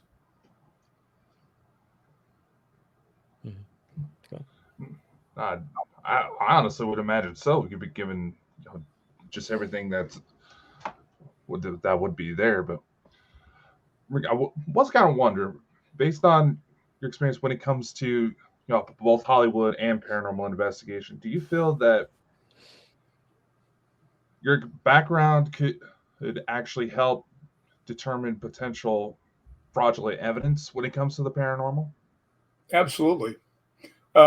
I was a stunt coordinator for quite a long time. And part of the job of that is watching very carefully to make sure that all the punches look like they're connecting and everything else is all together. So my group, I mean, we've got 2 directors in my group. We've got a whole bunch of actors. We've got special effects people. If there was ever a group that you're not going to fake out, it's us. Right? Because, I mean, we will spot everything. And most of the people, like Richard Friedman and Adam Green, are horror directors. So they're used to seeing all the different things. But no, you're not going to get anything by us, fake stuff. I've actually had people ask me, is this real? Is this not? And I'll just tell them straight out. I said, no, it's not real. Yeah. And I'll tell you why. Look behind. Right? And they would look behind. I said, you see the shadow there of the person that's standing off to the side? They'd say, well, that's who's making that, doing that stuff right there. So yeah, that's fake. But I don't get a lot of it, I've noticed now that especially in the YouTube community, especially in the TikTok community, there's an awful lot of people faking stuff now. I have noticed that there's a lot of faking going on. And it's a bad thing because it's given like other like good ghost hunters, like in the chat and everybody else, it's getting bad names because people will like that when you see something, if you capture something, people will be like, oh, it's fake, you fake that. What's your opinion on, like, say, the YouTubers out there that have got like 100,000 followers, but they fake everything? What's your opinion on them? Yeah, but those people end up getting caught eventually. Yeah. I mean, I happen to be a member of a group in Scotland called Scottish Paranormal. And, I know that. Yeah. And Scottish Paranormal is above board as, I mean, they are as good a ghost hunters as you'll ever find. And they would not put up with anything like that. Yeah. And frankly, neither will I. I mean, I've called people out before, and I've also told them, I said, just, knock off with all the, you're trying to provoke things. I just tell them, I said, don't do that. And they go, why? I said, if I came over to your house and started saying the stuff that you're saying here, would you want me to stay? And they'd go, well, no. I said, then why do you expect something that you can't see, that doesn't have to interact with you if it doesn't want to? Why do you think acting like a jerk is going to get a response? So I don't, Yeah, I don't let anybody do that. I mean, I don't let people talk to me like that on the street. I don't think you guys do either. So, that's Yeah. not going to work. Yeah, I've seen that, and I've always thought to myself, why did they do that? They see a location, they'll walk in, and the first thing they'll do, I know a lot of ghost hunters that'll walk in, they'll introduce themselves, they'll ask, can we come in? Can we basically, can you communicate with us to do such and such? But I've seen ghost hunters out there, and some that I know on Facebook and that will go into a location, and the first thing they start doing is screaming, calling them everything under the sun. Yeah. And I think that's totally wrong. Yeah, because all they're really wanting is to get like maybe attacked or something like that, so they could make loads of money. Well, I got to tell you, I got no respect for people that do that. None. Yeah. Because you're not going to see a ghost unless the ghost wants you to see him. Okay. Yeah. And I try and explain to people. They say, "Well, you always have things calling your name. You always have so much interaction." I said, "It's simple. I'm nice to the spirits." I said, "I go in, I introduce myself. I said, I always say how the equipment works and everything else. Tell them if they want to make, I tell them I have a voice recorder. If you have a message for someone, I can get it to them." Right. So I've already started off in a friendly manner. And people always say, "Rick, you get your name called out more than anybody we ever heard of." And I said, "Well, there's a reason for that." And they said, "Well, we didn't call out our names." I said, "Did you tell him your name?" No. Yeah. I said, right. I did when I walked in. I introduced myself. Right. So try that, by the way. You guys know Torwood? All the time. You guys know Torwood Castle? I was there with Gregor and Ryan from Scottish Paranormal, a couple other people. I think Lee Dunn was there also. And I have a habit with I have my cell phone when I'm taking pictures. I have it voice activated, so I can lift it up if I'm trying to get a shot from some, that's kind of on a weird angle. And I'll go, shoot, and the camera will go off, right? Yeah. Well, Ryan O'Neill, who's on Haunted Scotland, I think is the name of the show, he's listening back to his DR60 recorder, and on there it goes, shoot, Rick. I was like, well, wait a minute, let's not shoot Rick. And Gregor says, no, he says that's he's talking about the camera because you're always going shoot, and it's just saying to you, shoot, Rick, like take a picture. See, that's amazing. That is amazing. That just shows you the intelligence behind that. Oh yeah. Yeah. Well, I live in Hollywood. I'm not used to intelligence. That's very true. We've actually got a question from Emerald Isles paranormal researchers, Jenny. I know you have a great interest in Rosslyn Chapel. Why are there so many green men depicted in the exterior of the chapel? Well, I don't know the exact reason for that. I've heard them explain it, and it has something to do with some Irish folklore, if I recall. And it's like a symbol of something. So they have it on the inside of the chapel, and they also have some on the outside of the chapel. And I have been over that place so many times, outside, out in the glen, down to the castle. I'll be back there, and I'm going back in June, and we'll go down there for 2 or 3 days to just, amble through there and see what we can find. One of the scariest things, by the way, that ever happened to me happened in Roslyn. I was staying at a lady's house who was nice enough to have let me stay at her house when I couldn't get a hotel room. And I had never met this lady. She was a little older than me. And she said, "Hey, I'm going to England to visit my sister. You can have my house for 10 days. But I mean, it was so cool. But anyway, we're having some weird problems. But anyway, we lost Dakota. There he is. I'm here. And we're having some weird fluctuations in the dilithium crystals, I think. well, where's Scotty, for God's sake? Captain. I used to feel so bad for Scotty when he was on what the heck was the name of that show? Where it was Captain Kirk and all those dudes, Star Trek. Yeah.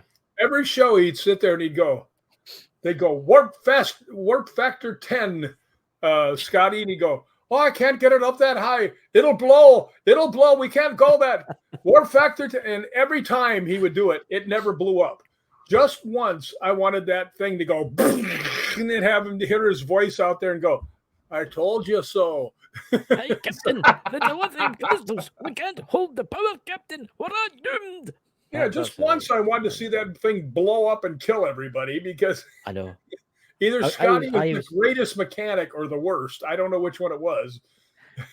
Well, he used to always tell the captain it'll take 2 hours, and the job only took like half an hour. I think he did that deliberately, so to make the captain think that he did it quick. Yeah, but you were saying about Rosslyn Chapel. I mean, Rosslyn Chapel is obviously famous with like the Holy Grail and the Knights Templars and stuff like that. But have you ever? When you go? No, go ahead. I was just going to say that I don't know if anybody here that's in the chat and that's ever seen inside. I mean, inside it's beautiful. I've been there a few times and it's stunning. But what I have noticed about the Rosslyn is there's been a lot of UFO sightings there, a high number of UFO sightings in the area. And I'm wondering if it's got something to do with that chapel, because it has got, did you notice it's got a sealed up underground part that's never been opened since the 17th century? I haven't seen anything UFO wise out there. But I did have one of the scariest things ever happen to me at Rosslyn. I was walking out of the chapel itself, and then as you're walking down, there's a yellow building where Robert Burns and all these people had stayed, and there's a little thing that goes downhill down to the graveyards and stuff, and there's about a 200-yard straight line of hedges for where cars drive in and out. And as I was walking by, there was 2 older ladies, and as I walked by, I said, "Afternoon, ladies." And I walked past them, and I'm looking over at the yellow building, and I hear, but I mean, 25 times louder than that, just right in front of me, and I just freeze, right? Because 2 things. I thought first thing was it was an attack dog, right? But it was much louder than an attack dog. And then I've also heard that people have seen a Black Panther behind Rosslyn Chapel. I've heard that. So I thought maybe he's out here and he's, I look like lunch, so I freeze. I've always wondered where all the American tourists disappear to. Yeah. Oh, he's a chubby little rascal. Maybe he's tasty. So anyway, I freeze and I just turn my head real slow and there's nothing there. So I go scooting up real fast and I look down to see if anybody had walked down that walkway. Nobody there. I looked in the back behind both parking lots. There's nobody there. Nothing there. So I'm thinking, oh boy, I got a brain aneurysm or something, right? And the 2 ladies walked up to me and they stopped and they looked at me and they go, "We heard it too," right? Now, this could only be described as something that was demonic. I mean, so loud and right? So now I'm kind of freaked out a little bit. And I've got 8 miles to walk through the forest, through the Glen and through the forest and everything else to get over to Dalkeith where I was staying. And as I finally got there, one of the coolest things ever, I was about a block away and I'm standing there waiting to cross the street. And I was still really shaken up by that sound. And I just looked up and I said, "I think I could use a little help on this." Right. And I looked down and my shadow had a big cross right behind me. And I was like, well, that's a pretty good sign. I'll go with that. Right? So it's actually in my first book. The picture's in there. And it's really something. I mean, it'll knock your socks off. I gotta find that and show it to you. But yeah, that was really something. There's so many weird things that happen. Rosslyn itself, the whole thing of Rosslyn, walking around there, a lot of people don't realize that the bloodiest battle between the English and the Scots was in Rosslyn. That's right. It was. Yeah, in 1303, and it's and it's one of the biggest routes the Scots ever did to the English, and they were outnumbered like 30,000 to 8,000. Yeah. And the whole thing is that the only English they said that survived were the fast ones. I think that there's actually a story now. I can't remember all of it, but there's a story. You know how Roslyn's got a glen? Yeah. And it's how the English cavalry were slaughtered in that glen by the Scottish. They all waited with English cavalry and wiped them all out. But you've got Roslyn Castle too, which is an interesting place. You ever been there? I've been on the tour so many times. Matter of fact, though, they kind of gave me the dirty look because I asked the guy that ran the place. I said, "Okay, I got a question for you," and they said, "What is that?" I said, "Well, there's a lot of stuff saying that the Knights Templar brought the Holy Grail here," and he goes, "Yeah, that's one of the things they say." And I said, "I want to know how that's possible." And he goes, "What do you mean?" I said, "Well, it was 1307. They pretty much got wiped out." Right, the Knights Templar. Yeah. And I said, and this building was built in 1446. That's almost 150 years later. Yep. How did this thing get here? And he just stopped and was like, Yeah, it's I've got friends that are Masons, and I asked this question. You came at the Scottish Free Rite Masons are like they're really secretive. And I asked them about it, and it's quite interesting. One of them told me that it was so they could hide something. I honestly don't think that the Holy Grail is a cup. I think it's something else. I think it's something totally different and something ancient, you know? Well, there's stories about other castles, Balgony Castle for one. Yep. There's supposed to be something buried under the chapel. Heard that.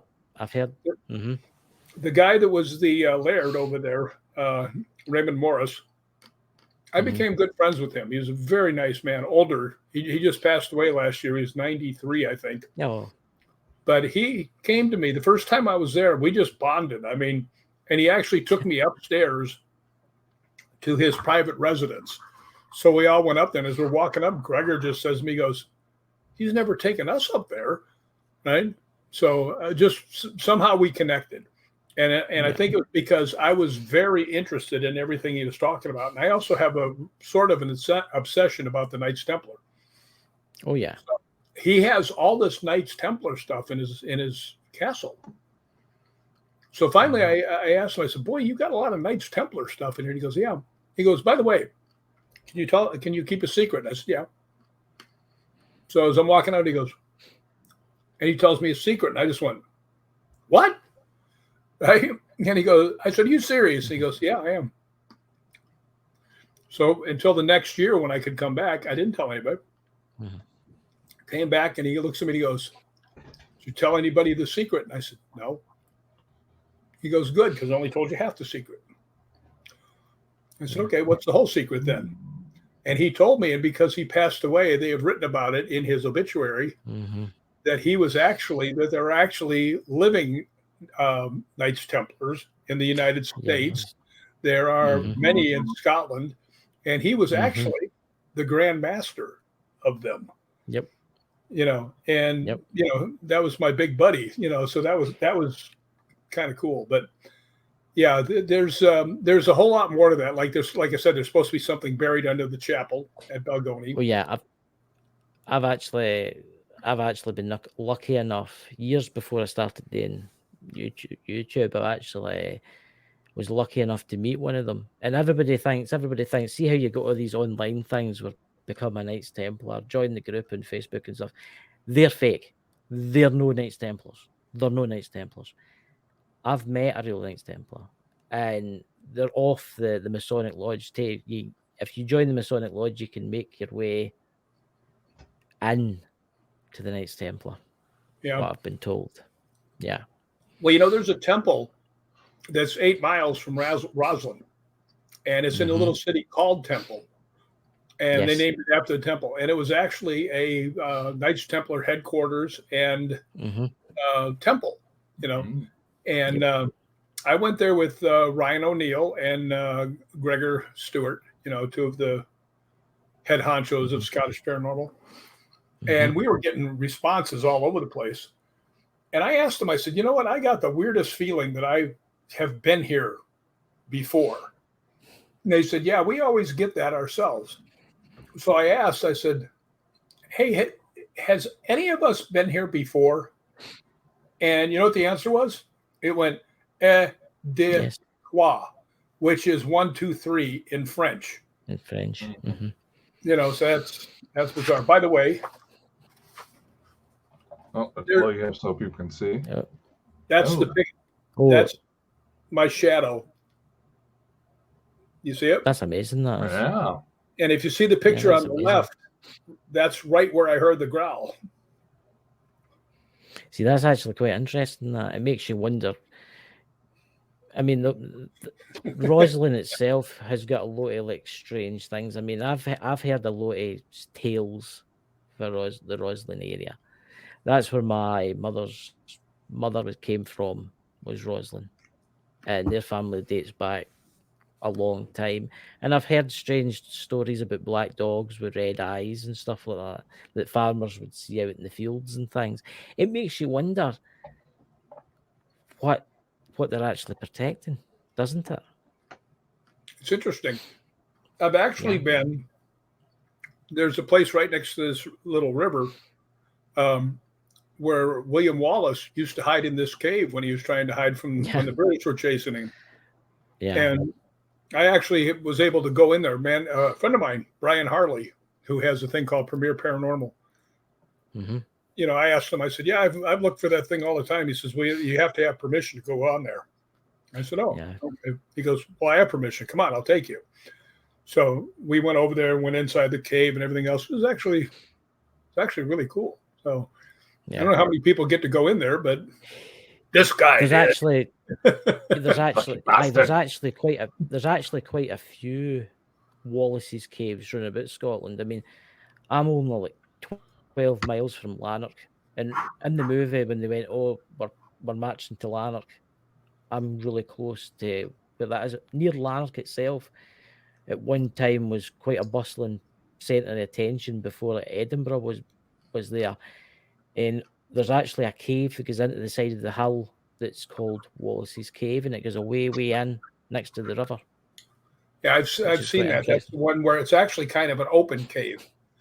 The one next to Roslyn is in the face of a stone cliff, and you have to go out and walk on a thing that's about that wide to get in. You can't see it from where you're standing up on top. Yeah, and you really can't see it from down below. You have to be on the perfect angle to see it. Mm-hmm.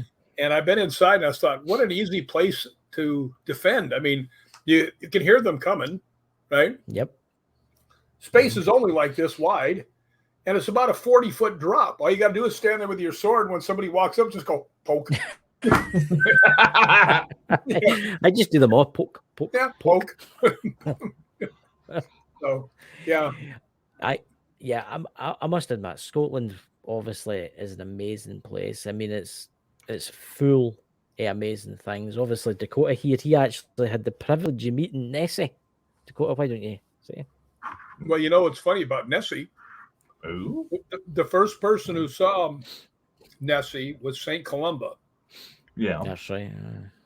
My name, McCallum, comes from St. Columba. Oh. That's interesting. That's interesting. I mean, Loch Ness is a very interesting loch. It's very, very deep. We know that. I mean, Dakota, actually, what channel was it you were on for your sighting? It was National Geographic that I was National on. Geographic. Have you ever been to Loch Ness? Oh, yeah. Rick? Yeah, I've actually stayed in Inverness many days. It's an amazing place. Yep. I had been out on the boat, going out on there, and very interesting place. I actually had breakfast with some ghost hunting friends right next to the water, and we were not too far from the Boleskine house, which was, if you know the Boleskine house, that was what was that guy's name? We're talking about Alistair Crowley. Alistair Crowley. Yeah. Mm-hmm. I mean, that burnt to the ground. Strangely, it burnt to the ground, but they're rebuilding it. They were rebuilding it when I was there last year. And we went in there, and there's a graveyard right across the way. There is. And there was a girl there. I was there with Liam Shand, who was one of the TAPS guys. Mm-hmm. And I think Claire is also. And Claire Rare, my camera, I had so many pictures I couldn't take anymore. I had no more space. So she was taking all these pictures for me. And her camera, I mean, she's a fantastic photographer. And, this girl, Claire Rare, I have never seen anybody work dowsing rods like her. And I'm very skeptical about stuff, right? And I was watching to see if there was like a micro movement. And I mean, this girl didn't budge, right? And she was getting answers instantly to everything. But the real weird thing is, everybody says, you should try them. I said, I've tried them. They don't work for me. And they said, they go, no. And they go, why? I said, watch. And I took the things. I've done this every single time somebody's asked me. I picked them up and held them. I said, would you please point to the person that has the most power? And they always go, no. Turn back and point directly at me. I'm like, okay. So I'll take it. I've researched Loch Ness and I found that it's really interesting because there's a lot of ley lines run through Loch Ness. I mean, a lot of ley lines run through Loch Ness. And I think that's maybe why Alistair Crowley stayed there. I think he was using the ley lines to for energy to conjure all strange creatures. Well, for a stupid American, what is a whaling? A whale? A what? What are you saying? It sounds like you're saying whalings. Oh God! No, he's saying ley lines. Ley lines. Okay. Damn it, Captain! Can you know where's the universal translator, Captain? It's not working.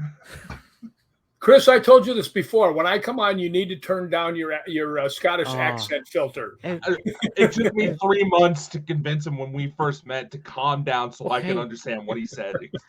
Okay, the new. I'll tell you this. The new. Aye. Oh, well, you know Ryan O'Neill. He's got one of the strongest ones too. Yeah. And we were in Ireland driving along. He's telling me something from the back seat. I just turned around and I said, "Will you speak English?" Right. So that's the worst thing you can do. So what he started doing is he started going doodly doodly doo, deedly deedly dee. It's like, stop it. So there's actually a question from Dots MC. What's that, Dakota? Do you want to read that out to him? Dots asks if you have seen any UFOs, being that you're near a major hotspot. It's Los Angeles, Dots. Of course, there's a lot of shit that goes down there. A lot of strange things in Los Angeles. I mean, if you walk around Venice Beach, you'll think there's aliens walking on the boardwalk. I mean, yeah, there are some freaky people. But yeah, I have seen two. I have one really good picture. And you guys are familiar with the Swilken Bridge? Yeah. At St. Andrews? Yeah. Well, I mean, it's famous. That's where everybody that's playing their last big tournament round and is going to retire, it goes to the 18th hole. And all of the people, Arnold Palmer and, Jack Nicklaus and all those people have all stood there looking off into the distance and getting their picture on the Swilken Bridge. So everybody wants their picture on this bridge. So I was walking along and there was a group of people and they said, "Hey, will you mind taking a picture of us?" I said, "No, not at all." So I took it and I thought, you know what, I should get a picture of this just to prove everybody I was here. And I asked this girl, I said, "Will you take a picture of me on the Swilken Bridge?" And handed her my camera. Well, she did it in burst mode, if you know what that is. It's like every half second it goes click, click, click, click, click, click, click. Yep. And it's actually on my desktop. I can't show you because I'd probably disconnect all of you. But it's on my desktop.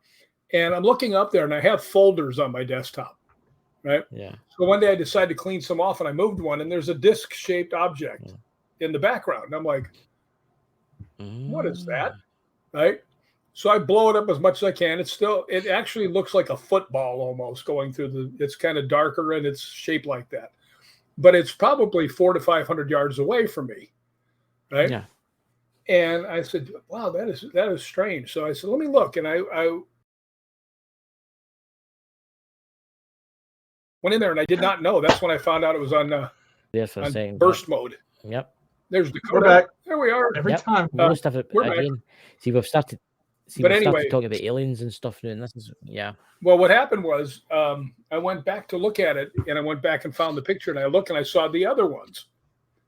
So I said, all right, so let me look. So I looked at the one that was directly in front of it, nothing there. I looked at the one directly after it, nothing there.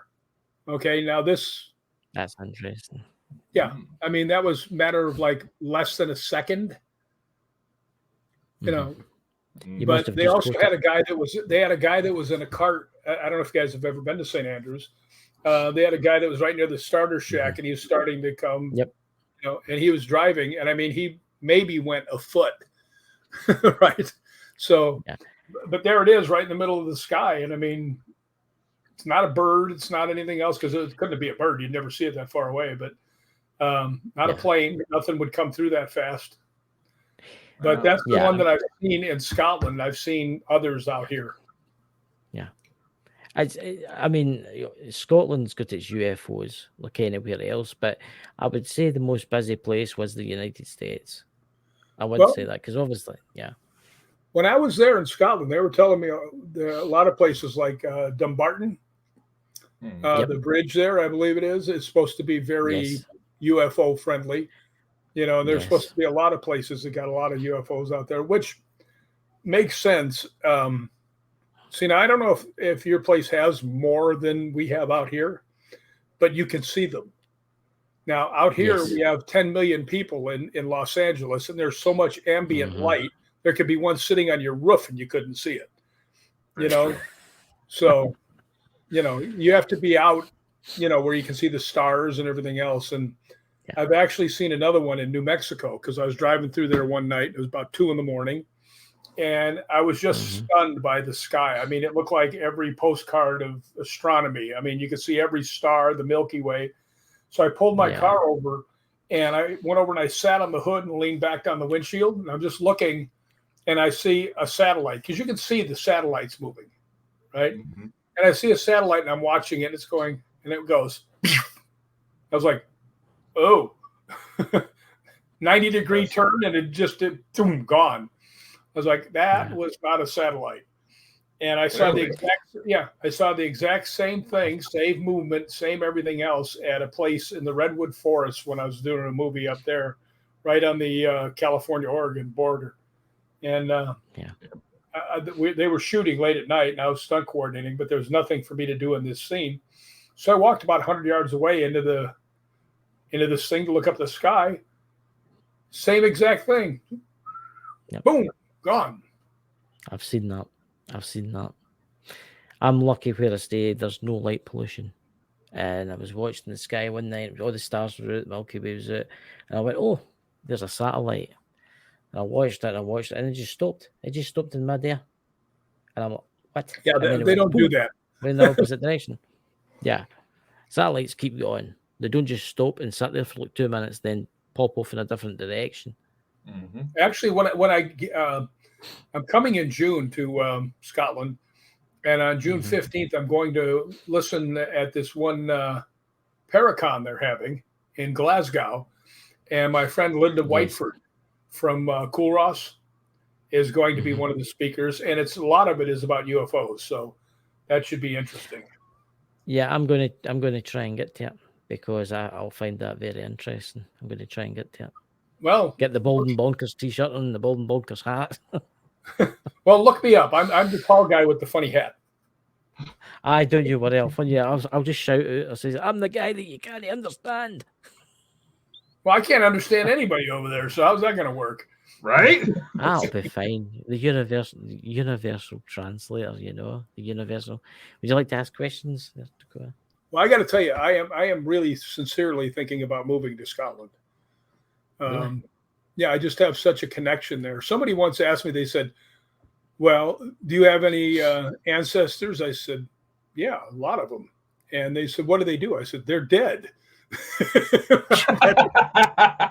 said, that's what makes them ancestors, you dumb bonehead. Otherwise, they're still living. We got some questions. Yeah, if they were still living, they'd be called relatives. But yeah, it was funny. I told Gregor Stewart one day, he was asking, he says, you've got some lineage here, don't you? And I said, Well, I think if you figure out that King Malcolm II is I'm a direct descendant of him, I would say yes. So when you're actually a descendant of a king, that's not too bad. I've actually, before I let Dakota say, do you want to ask the next question, Dakota? Come on. And before I ask this one, 'cause No, I've got go to get ahead. this. Don't go ahead, man. I was actually going to ask you, have you ever had anything creepy or supernatural happen when you've been working in the movies? Yes, but it didn't happen because of the movie. It happened on the Right. location where I was at. Yeah. We were in a studio, which I'm not allowed to say what it is, but we were doing a movie called Hatchet 2. And I asked a couple of the actors, I don't know if you know, well, it doesn't matter who they were. Anyway, and they said they didn't want to go up, because I was going to go up. And they said, no, and we don't ghost hunt. I said, okay. So the one makeup lady says, oh, can I go? And I said, sure, come on. So we went up there, and I had my K2 meter, and what else did I have? I think I had my night vision camera. And we get up there, and we start getting a lot of movement, a lot of answers on the K2 meter. And, we're getting a lot of activity. Mm-hmm. And it was so funny because this one couple came up, and they ghost hunted with us for 10 minutes, and then they left. And then two other guys came up. One was security guard. One was a guy from the movie. And the security guard was going all provoke, right? Which immediately turned me off. And he's going, I ain't afraid of no ghosts. I show your I ain't afraid of you. And I said, don't do that, right? And he goes, I'm not afraid of them. And then all of a sudden, the K2 meter goes all 5 lights. And he goes, what is that? I said, well, it's usually a pickup on, spirit energy. And he goes, well, what's all the lights? I said, that just shows you how strong the spirit energy is. It's got 5 lights. When it goes all 5, it's a very strong response. And the girl goes, yeah, you should have been here a little while earlier. We heard a voice right in front of us. The guy goes, what? And I said, yeah. And I said, and we saw a big black shadow walk right in front of the door. You could see the legs underneath, because the light was coming through. Mm-hmm. And he goes, really? You saw that? We said, yeah. Right. I said, and if that lights go off again, it usually means there's some spirit energy around. And he goes, I don't believe in any of that. It goes all 5 lights. And you can go, oh, he goes, oh, bull BS, right? He yells, right? Just in case you can't say that on this show. But, and I actually have on video where you can hear it, him and the other guy running down the steps to get away. You hear, oh, damn. As they run down the stairs. So the guy that was up there being super macho got his hat handed to him. He didn't even get a chance to say, hold my beer. I mean, he's just off he went. There you go, Tucker. So, aside from the loud dog growl that you were mentioned before, has there ever been an experience you have that honestly terrified you? Yes. Oh, you want more? Oh, obviously. Oh, yeah. Don't be a tease. I actually got up from, this is my bedroom, and I was on, wasn't on the computer. I got up in the middle of the night to go get a drink of water, like 2 a.m. And I go out, and you see the blinds I have back there, the vinyl vertical blinds. It keeps pretty much all the light out. I mean, you can see there's light, but you don't see shapes or anything else. All you see is light. And I've got them in my dining room and my kitchen. And as I walked into the dining room was like pitch black, which meant no light at all was coming through the blinds, which the light comes through the blinds. And on the other side, in the kitchen, the light was, and it's the same light outside. And I just stopped there, and it's just like, wait a minute, what's going on here?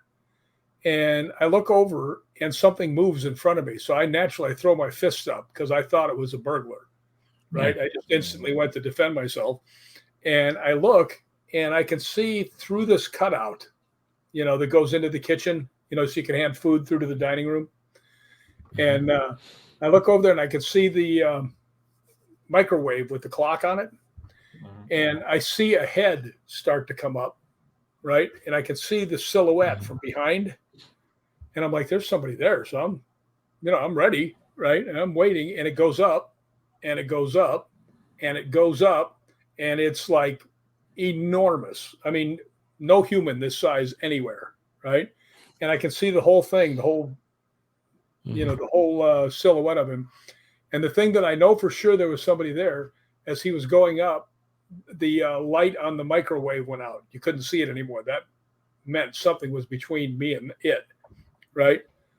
So I just started saying, beat it, get out of here. You're not allowed here. And the light was, I had to go towards where it was and then to the right to hit the light. And I just kind of made a move towards it and hit the light, and there was nothing there. Well, he came back, and he was not nice. Let's just put it that way. He was not playing for the same team that I play for. And I'd have these black shadows showing up and just flying through the apartment. And it was so bad that there was a guy that was 2 apartments down that I knew. There was another stunt guy. And he asked me, he says, is your apartment haunted? Now, this is before I told anybody I did ghost hunting. I said, yeah, it is. And he goes, I keep getting all these black shapes come flying through there. And it would have been because it came through this way, right towards his place. Okay.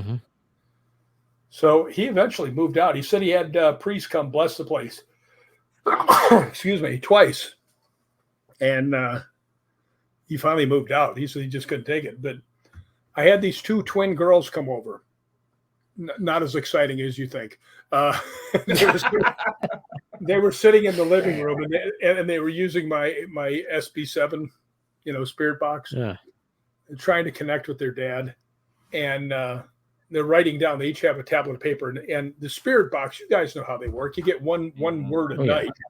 This thing's they just like bam, bam, bam, bam, bam. So I went in and I came onto this computer, and I'm working on stuff while they're in there.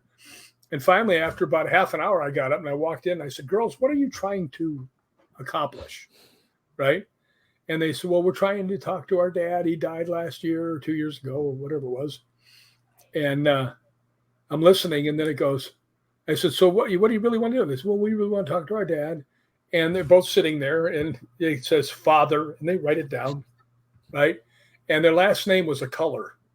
Right. I don't want to say what their name was. But they said that was the next word, father and then the color, right? And they write it down. And I just stopped the SB7. I said, girls, what are you waiting for? And they said, what do you mean? I said, what are the last 2 words you just wrote down? Oh, father and the color. Oh, my God, it's our dad, right? And they're freaking out. So I said, all right. I turned it back on. I said, seeing as I'm getting all this, activity through the box, I had been seeing white shadows coming through my apartment. Now, I've never even heard of white shadows, right? And do you remember on Star Trek when they would transport somebody and you'd see the flickering? I would see that every once in a while, the flickering out of the corner of my eye. And if I turned around, it was gone. So what I started doing when I'd see it, I would just sit there and look out of the corner of my eye and be able to see it. Well, anyway, I was thinking because the black shadows had made this big, nasty son of a gun show up, that maybe the white shadows were something else. So I just asked, I said, I've had these white shadows coming through here all the time. What is it? And it says to me, it goes, scent protection. And I was like, I'll take it. Right. All right. And the one girl goes, are you good or are you bad? And it goes, loving. And I was like, all right, bring it. I have backup. So that night when I was walking, this door right here next to me, I got up and it was nighttime. I got to the door. I started to open the door and I heard a voice inside my head saying, he's here. Now I know who the he's talking about. That big son of a bitch is back. Right. So I just walked out in the thing and I just thought, I said, all right, show yourself. You're always, sending stuff around. You're always, every once in a while, show yourself. You and I will take care of this right now. Right. I said, but you're not going to show up because you're a coward. I said, you can stand there and look all intimidating and everything else you want, but get the hell out of my apartment. Don't come back. I said, and you're not going to make yourself known because you know that I'm not alone. Now don't ever come back. Right. So I simmered down, I got my water and I came back in and I was thinking, wow, what did I just do? I came this close to getting my ass kicked. Right. But it's never come back. Been 5 or 6 years. There you go. It's Alright. probably haunting someone else. No, I'm It's- positive when it said it was scent protection and it was loving. yeah. That I had some spear carriers of my own there to hang on to. Yeah. So, Yeah. so I ran him off. You know. If you had to go to any location in the world, which would it be? The ghost hunt. Yeah, there's several actually. I would like to go to the Tower of London. Yeah, right. That's a good one. Yeah. That'd be one I'd want to go to. There's another place right out here. There was a movie called Wonderland that they wrote about this. And this place was where John Holmes, the porn star, had been staying with this motorcycle group, motorcycle gang, I guess would be the best way of saying it. And they convinced him to rip off this one big drug lord because he would always go down there and they'd give him stuff. But, you know, he's kind of like a pet, actually, for all the parties. And he left the back door open so these guys could go in and rob the guy. Now, this guy was not the guy to rob, right? And they said the only person that could have gone back there and opened that door, because it was always secured, was Holmes. Yeah. So they went out and they caught him at one of the parties and they grabbed him and they just told him, we're going to kill you. The only way you're going to survive is if you take us to who set it up. So they took him up to the house on Wonderland and they had an intercom. And he hit the intercom and the guy hears a voice, you know, sleeping, who is it? And he goes, it's John. And they buzz him in. And these guys come in with iron pipes and beat everybody to death except for one guy. They got the one girl. Everybody's sleeping. And, I mean, they just wailed on him.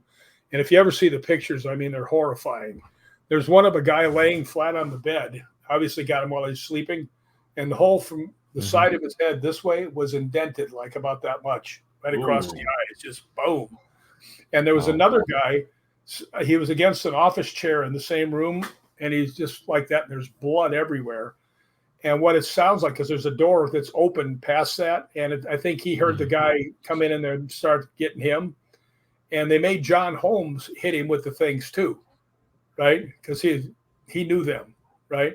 And that's how they got a bloody palm print of his up on the wall. That's how he ended up going to prison. But I think this other guy come running in to try to help his friend. And, I mean, they just annihilated this guy. So if there's any residual energy anywhere, it's in that house. It's going to be there. Oh, yeah. I mean, when you get worked over like that, there's anger, there's trauma, there's despair, there's every kind of emotion you can imagine in there. And, that would be one place I'd really like to get into. And it's maybe 5 miles from my apartment. See, that's interesting. That is there any celebrity like mansions that are haunted in Los Angeles? Dakota, will you translate that? Are there any? I got up to are there any celebrities in Los Angeles? That was what I got out of that. There you go. Is there any celebrity mansions that would be considered haunted in Los Angeles? Is what he's trying to ask, I think. Well, he did ask it. I just, I'm a little hard of hearing, and but yeah, there's a bunch of celebrity mansions out here that are haunted. I mean, there was one where they had. I can't remember. It was one of the game shows where they put all these guys up, and a bunch of them just fled in the middle of the night because they saw spirits. Another one was Paul Byrne. You probably don't know who he is because most people don't. Paul Byrne was a director, and he was married to one of the most beautiful girls. I can't remember who it was, but evidently that they didn't hook up because there was something not clicking, right? Well, he killed himself in the house.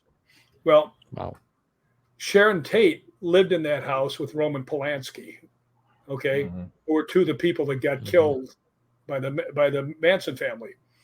And as she had walked down the hallway, she saw Paul Byrne standing on the stairs, right? And she freaked and she recognized him, but he'd killed himself years before, right?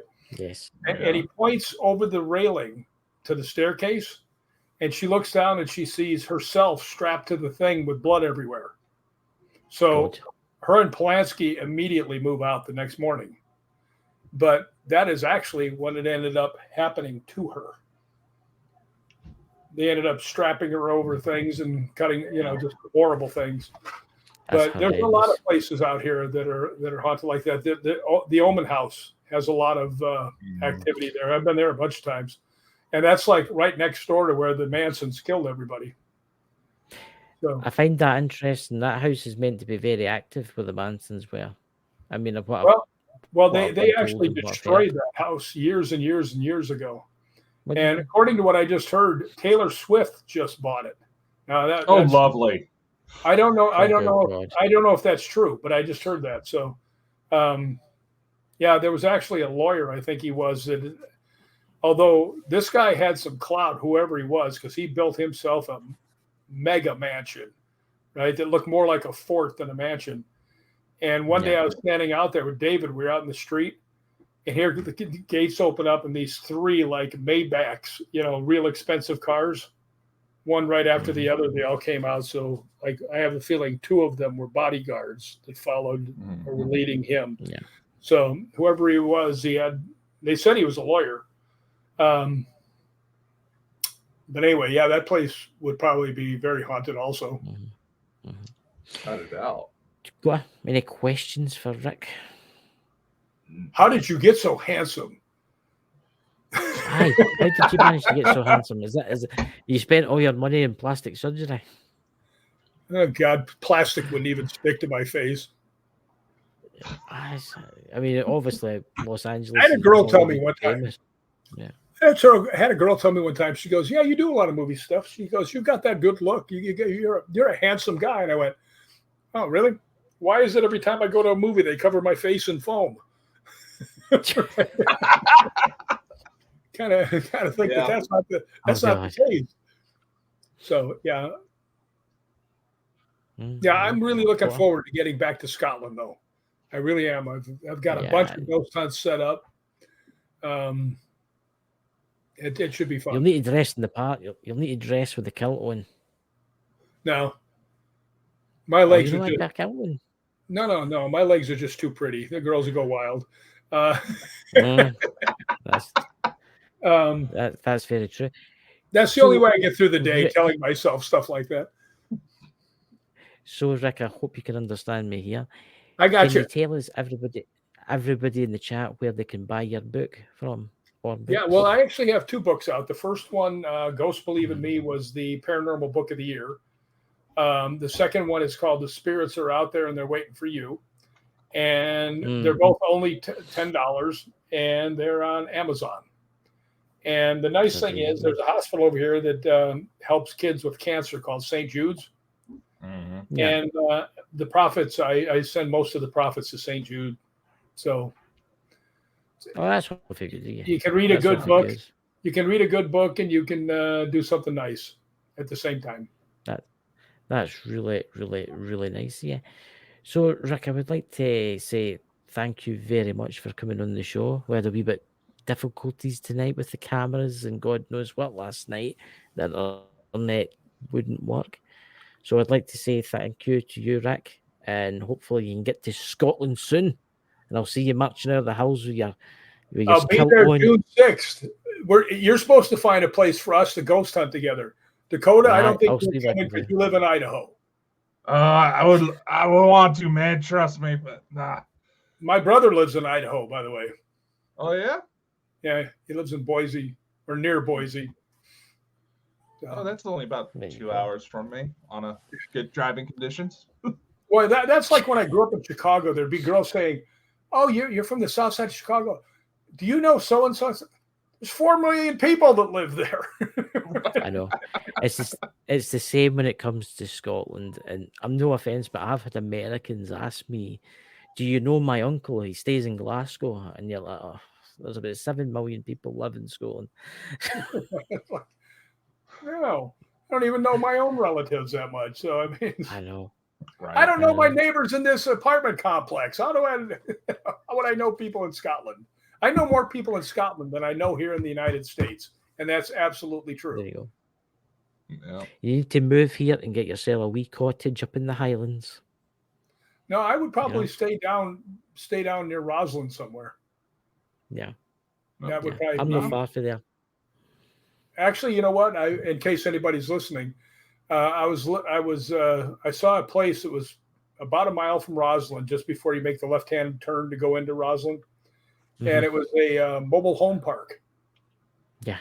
You know, and it looked really nice. And I thought, now that'd be a good place to live. I mean, it's in a good spot. You don't have to worry about a whole bunch of stuff. And I'm gonna have to check that out when I get back there, because I've walked by it 100 times.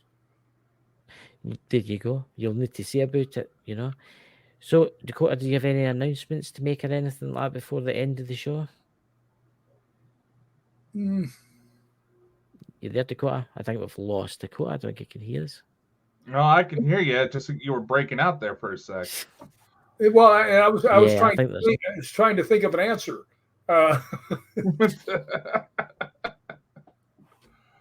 Let's just put it this way. I will deedly.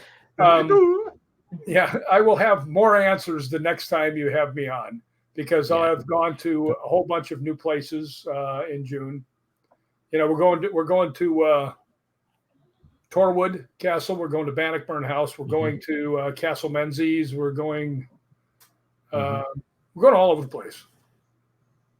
So should be fun. There you go. That'll be excellent. Hopefully I can see you then, Tay. So, ladies and gentlemen, thank you everybody for coming. We will see you all next weekend. Stay safe, stay spooky, and have fun. Catch you all later, dudes. Bye-bye.